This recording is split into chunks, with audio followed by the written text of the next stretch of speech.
ABTA, WBT, পর্ষদ test paper, এই তিনটি টেস্ট পেপার ঝালাইমালাই করে এই বছরের সবচেয়ে গুরুত্বপূর্ণ যে প্রবন্ধ রচনা,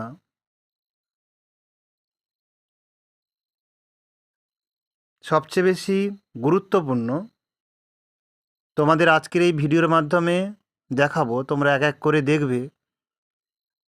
তোমাদের কাছে একটা ছোট্ট অনুরোধ যে ভিডিওটি ভালো লাগলে লাইক করো, চ্যানেলে নতুন হয়ে থাকলে চ্যানেলটিকে সাবস্ক্রাইব করে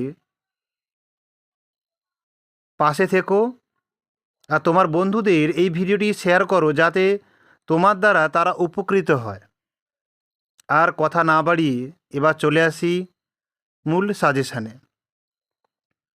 আর এই যে প্রবন্ধ রচনাগুলো বলবো, কাদের কাদের এই প্রবন্ধ রচনাগুলো রেডি রয়েছে তারা কিন্তু কমেন্ট করে জানিও।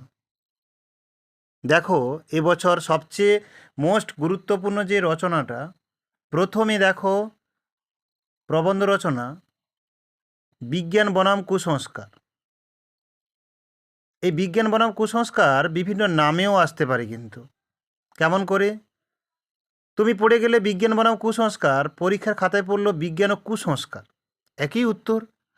এবার ধরো এই নামটা পড়লো না, তুমি বিজ্ঞান কুসংস্কারও পড়ে গেলে, বিজ্ঞান বনাম ও কুসংস্কার পড়ে গেলে।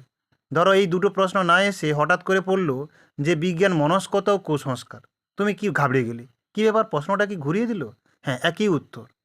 বা এই প্রশ্নটা একটু আরেকটু ঘুরিয়ে কেমন দিতে পারে, যে কুসংস্কার প্রতিরোধে ছাত্র সমাজের ভূমিকা। অর্থাৎ এই চারটে প্রশ্ন কিন্তু একই, উত্তরও কিন্তু একই। তোমরা কিন্তু খেয়াল করবে, পরীক্ষার সময় একদমই ঘাবড়ে যাবে না। অর্থাৎ বিভিন্ন একটা প্রবন্ধ রচনা বিভিন্ন নামে আসতে পারে, প্রশ্নটা কিন্তু তোমরা বুঝে উত্তর দেবে। এবছর মোস্ট ইম্পর্টেন্ট যে দ্বিতীয়, পরিবেশ দূষণতার প্রতিকার। অথবা এই প্রশ্নটাও সেম, যেমনভাবে প্রথমটা বললাম যে বিজ্ঞান ও কুসংস্কার, এবং দ্বিতীয়টা সেম পরিবেশ দূষণতার প্রতিকার। এই প্রশ্নটা একটু ঘুরিয়েও আসতে পারে যে দূষণ প্রতিরোধে ছাত্র সমাজের ভূমিকা। 3 নম্বর কি, তোমার জীবনের লক্ষ্য। ধরো তুমি পড়ে গেলে তোমার জীবনের লক্ষ্য, কিন্তু তোমরা খাতায় তো তোমার জীবনের লক্ষ্য লিখলে হবে না, ওখানটায় প্রশ্নটা একটু ঘুরিয়ে তোমাকে একটু সুকৌশলে তোমাকে লিখতে হবে। অর্থাৎ পরীক্ষায় সবাই কিন্তু দেখবে যে তোমার জীবনের লক্ষ্য, কিন্তু তোমাকে খাতায় লিখতে হবে যে আমার জীবনের লক্ষ্য। কি বললাম বন্ধুরা, বুঝতে পেরেছো?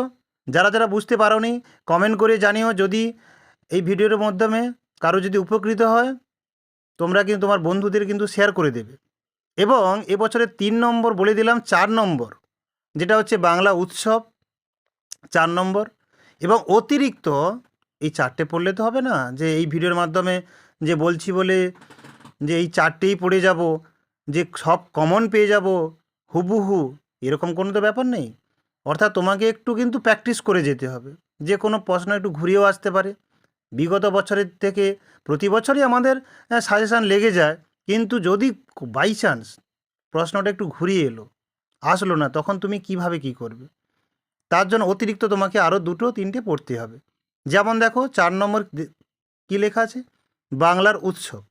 5 নম্বর কি, বিশ্ব উষ্ণায়ন ও গ্লোবাল ওয়ার্মিং, যেমন বলেছিলাম প্রথমে যে প্রশ্নটা একটু ঘুরিয়ে আসতে পারে। 6 নম্বর কি, একটি গাছ একটি প্রাণ। এই একটি গাছ ও একটি প্রাণ, এই প্রশ্নটাও একটু ঘুরিয়ে আসতে পারে, যে বৃক্ষরোপণ বা অরণ্য সংরক্ষণ। বা এই প্রশ্নটা আরও একটু ঘুরে আসতে পারে, বন মহোৎসব বা পরিবেশ অরণ্য। বা এই প্রশ্নটা আরও একটু ঘুরিয়ে হতে পারে, বৃক্ষ বর্তমান জীবন। অথবা তোমরা আরও একটু দেখো, মানুষের বন্ধু কিন্তু প্রকৃত বন্ধু গাছ, অর্থাৎ গাছ ছাড়া আমরা এক মুহূর্তেও চলতে পারি না। সেই জন্য গাছের অবদান আমাদের জীবনে খুবই গুরুত্বপূর্ণ। অর্থাৎ এই 6টা প্রশ্ন, অর্থাৎ 6টা যে প্রবন্ধ বললাম, এই 6টা প্রবন্ধ তোমরা রেডি করে থাকো। অবশ্যই এখান থেকে তোমরা অবশ্যই কমন পাবে।